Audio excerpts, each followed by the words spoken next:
You can't live without. This is your radio. Come away.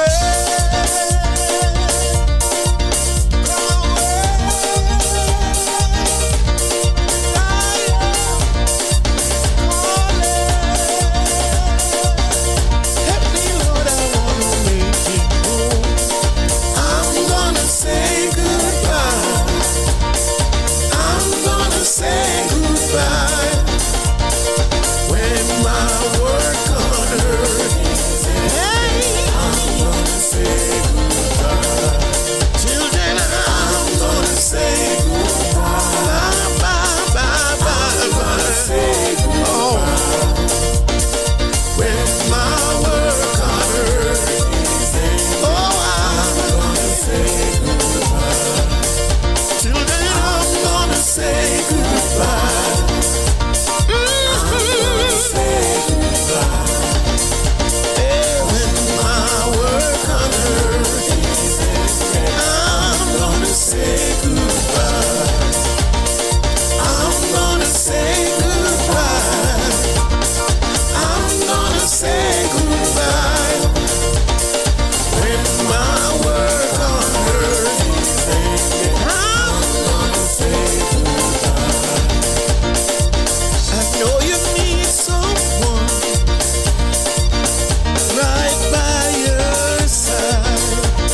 without limits, full of love and wonder. So, explore, create, rethink your limits, exceed your potential. The future is here. New Season Worship Center, located at 4660 North University Drive. Welcome to a brighter future. Good evening, good evening, good evening, New Season.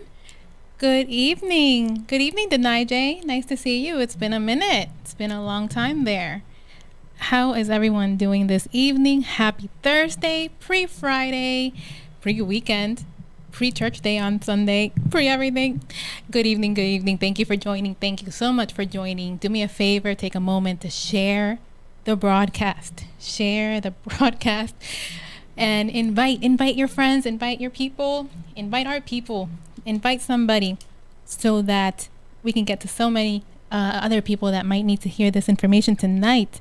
Again, thank you guys for joining. Sister Mina, I see you. Pastor Debian Henry, I see you. Good evening. Denai J, good evening. Reverend Crescent, good evening. Good evening. Thank you for joining. Please go ahead, share and invite. It has been, I never thought I would say this, but I have spent my afternoon studying. I have spent my afternoon studying and, doing something very, very productive that I am definitely enjoying.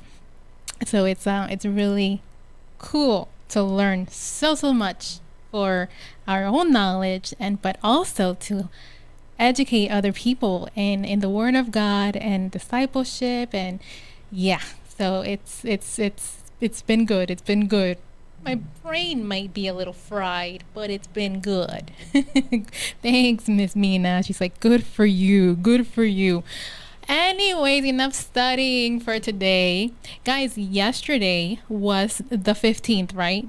I never know what day it is, but yesterday I realized was the 15th of what? Of September 15th, which means that it was the first day kicking off Hispanic Heritage Month. So this is the month where Hispanics go crazy with festivals and activities and political activities and all this stuff because we are in celebration. And the theme for this month in that celebration is Esperanza. Esperanza, which means faith. It's celebrating resilience and strength and hope of the Latino community throughout so many years, and everything that the Hispanic community or individuals in the Hispanic community have accomplished. So it's a big deal. It's also the anniversary of the independence of 5 Latin American countries. 5 Latin American countries: Costa Rica, El Salvador, Guatemala. I have a cousin over there in Guatemala, Honduras, and Nicaragua. And then Mexico, Chile, but we call it Chile, not Chile's baby back ribs, and Belize also celebrate their independence. So that's something really cool to know. And so what happens is we pay tribute to the histories and the cultures and all these different things that happen in the contributions of Americans whose ancestors come from Spain, Mexico, or the Caribbean. Like, I know my family on my dad's side migrated from Spain. And so that's really cool to know the history as it pertains to that and where you come from, the Caribbean, Central and South America as well. And so the National Hispanic Heritage Month is very important. It's a reminder of really, which is something that we, witness all the time, is how much strength we draw from one another, from our culture as a nation, not only as individuals, as a nation of immigrants. And when you think about it that way, it's a pretty big deal to know that we are a nation of immigrants. Therefore, we're all different. We all come from different backgrounds. So it is so important to embrace that diversity. And so that's why I'm such a huge advocate for inclusion and diversity, because we are so diverse. That's definitely one of the reasons to embrace that. Millions and millions of Latinos, of Hispanic, live with a disability.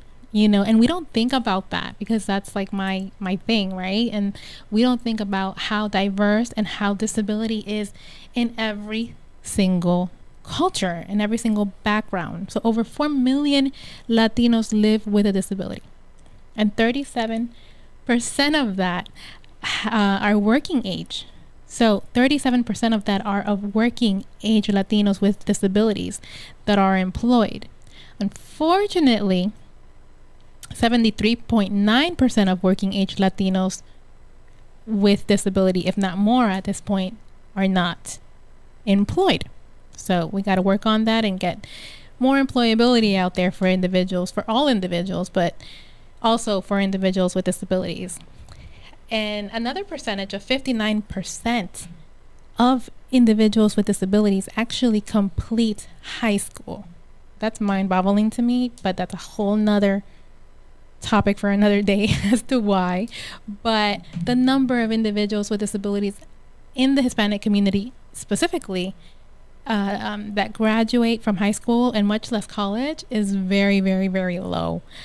Very low. So, it's compared to, so the working age, right, of those 37% of working age Latinos with disabilities are employed.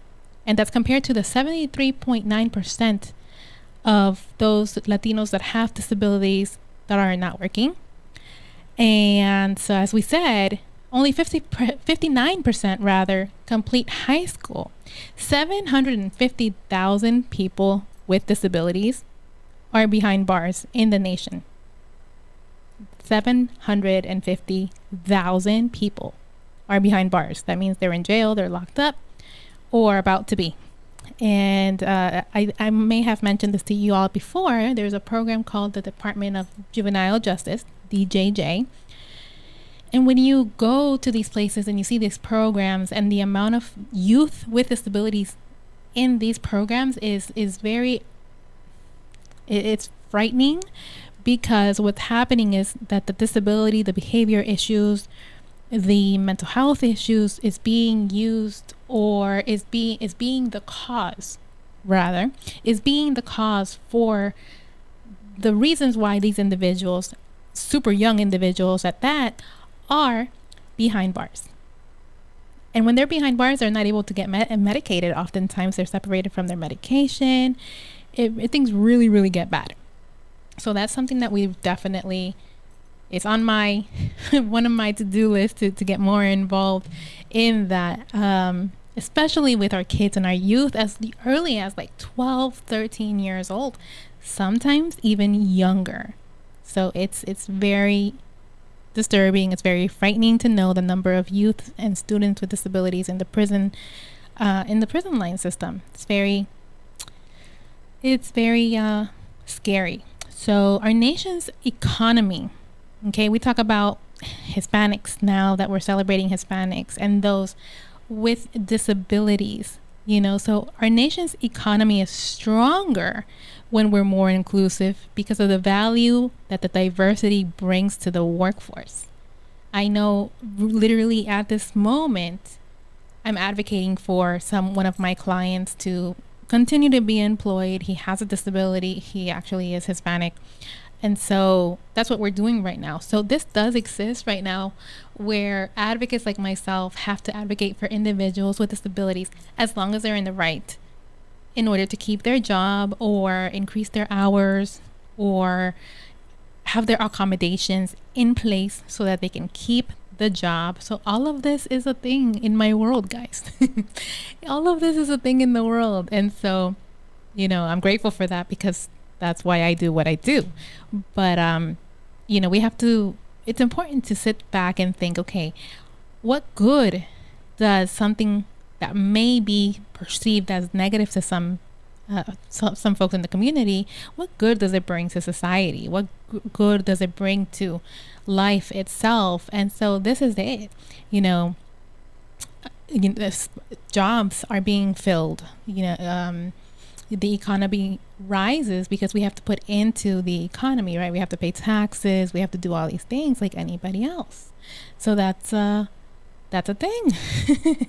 That's a thing. So that's very, very important.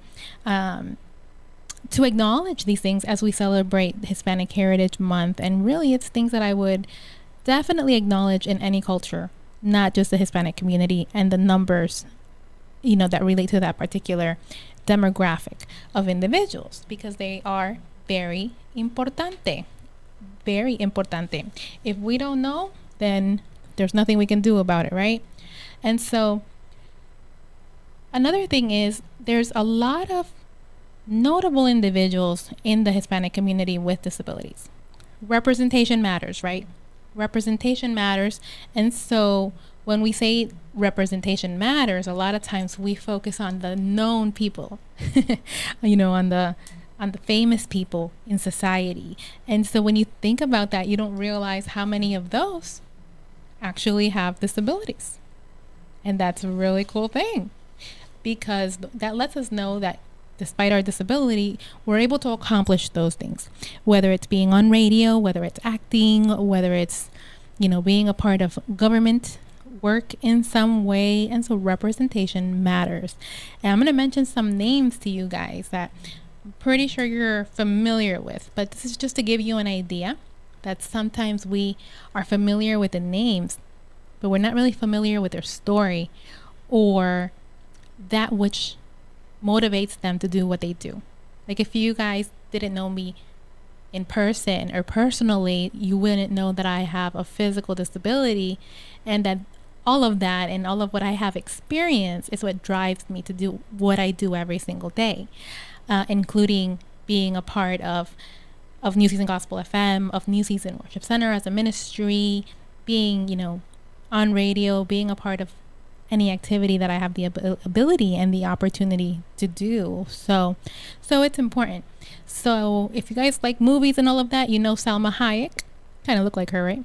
Salma Hayek, actress and producer. She has a learning disability. She's living with dyslexia.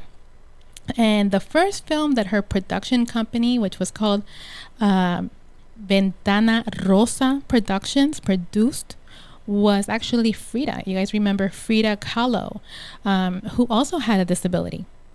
Selena Gomez. She was diagnosed with lupus, and she's an advocate as it pertains to lupus and living with it. Victor Pineda. Victor Pineda is the youngest government delegate with disabilities to have participated in the drafting of the United Nations Convention on the Rights of Persons with Disabilities. Now that's cool. That's cool. And yeah, so when I think about that, and when I hear individuals with disabilities, see, I do look like Salma Hayek. Ha. So I'm working on my tan to get more like Salma Hayek.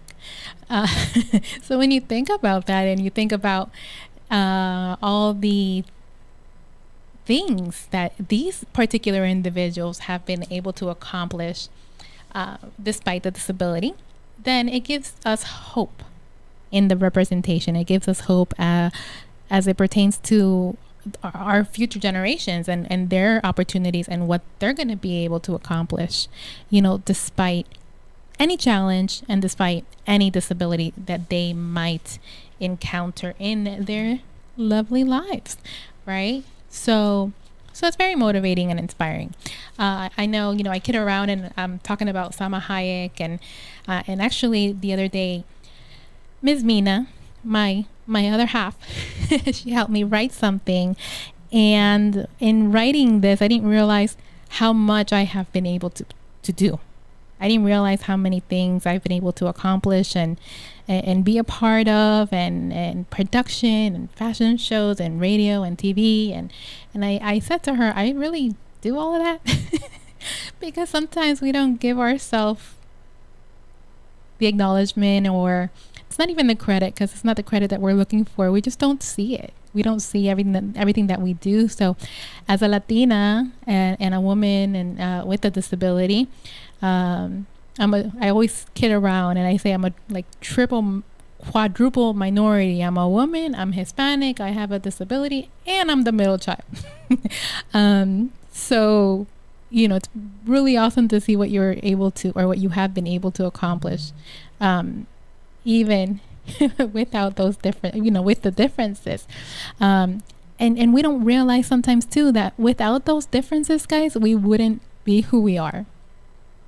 Without the differences, we would not be who we are. So without being a Latina, maybe without having a disability, the experiences, not the physical disability, but what comes with it, the experiences, the medical issues, the societal barriers, the educational barriers. Without all of that, I wouldn't be who I am today. And without all of your experiences as individuals, you wouldn't be who or where you are today. So I know that I say that to say that one of the biggest things that I see in the Hispanic community is the fact that because of the stigma that still exists of disability in the Latin community, we still tend to hide the disability. And I'm going through one of those through that issue with the same client that I mentioned earlier. We're still hiding our disability because of the stigma that exists of you're unable, you can't, the shame and all these different things, not realizing that until we put that in the forefront, until we're comfortable enough in our own skin, whether it's talking about disability for me or talking about your ethnic background or the color of your skin, whatever it is that makes you you have to be comfortable. You have to get to a point where you're comfortable enough to talk about it, to realize that it's a part of you. It might not, or it does not determine who you are, as my disability doesn't determine who I am, but it is a part of me. And because it is a part of me, there's things that it's going to give me. There's things that it's going to add to my life, for which I have to be comfortable enough to talk about it and to say, yes, I have spina bifida. Yes, go ahead and put it on paper. That's my diagnosis, because guess what? Without that label, as we would call it otherwise, I wouldn't have my healthcare insurance. I wouldn't have accommodations when I need it. I wouldn't have hand controls in my vehicle. So if I would have chosen to say nothing about my disability, I would not be driving today. I would not be wobbling in here today. I would not be doing what I'm doing.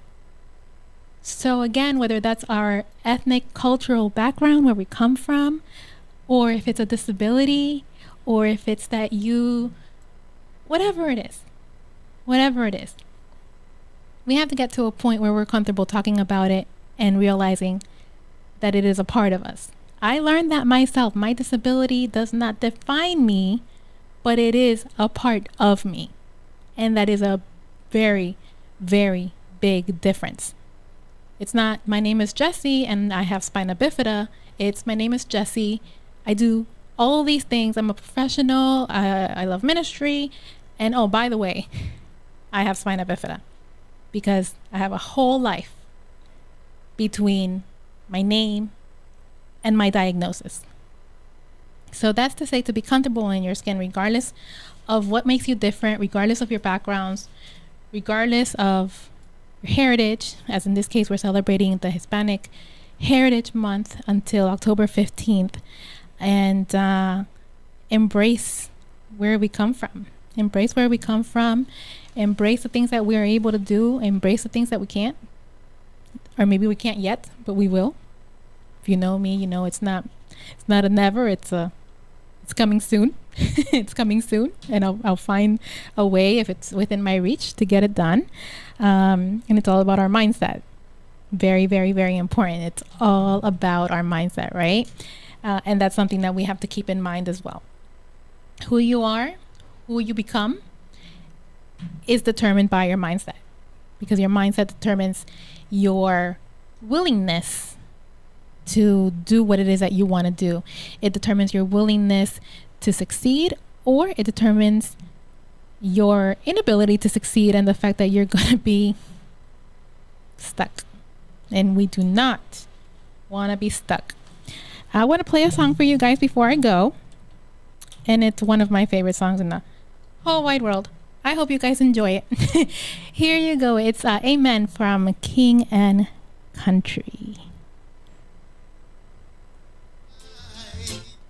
King and Country, one of my favorite songs. They're actually country, guys. Okay, I love country. I love me some country, and they kind of cute too. But it's a really awesome song. It was actually introduced to me in South Carolina on my vacation. So thank you, Mommy, for introducing me to King and Country. Here we go.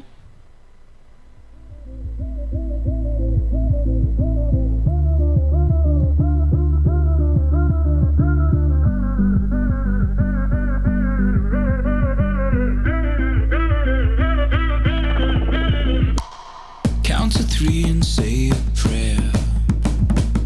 Down for love and up for air.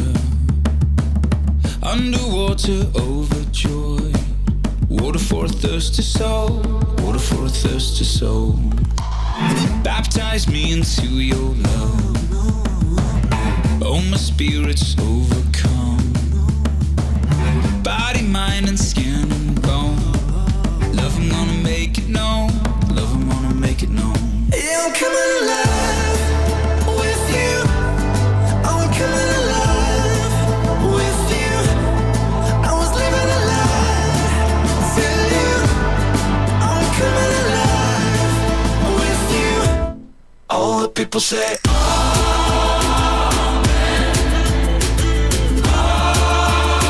Amen. All the people say,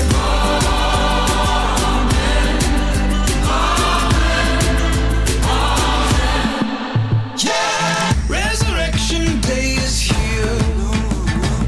Bells are ringing loud and clear. Caterpillar to a butterfly. Listen to another life. Listen to another life. Yeah, I'm coming alive with you. I'm coming alive with you. I was living a lie till you. I'm coming alive with you. All the people say, Amen.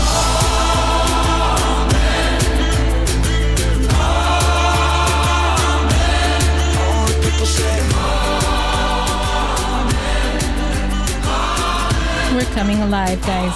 We're coming alive no matter our circumstances, no matter our situation. We are here to stay. Find your skills, your talents, your abilities, and keep it moving. And let's do what God has called us to do. Cool? Have an amazing, amazing evening. I will be back with you guys, God willing, next week. Actually, on Monday for Latin Monday. And then again for another episode next week with Yesse on Thursday.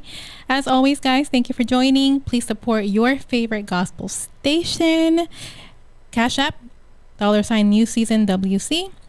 Zelle, 954-536-1821. And New Season WC.com. NewSeasonWC.com. All right. Until next time, guys. See you soon.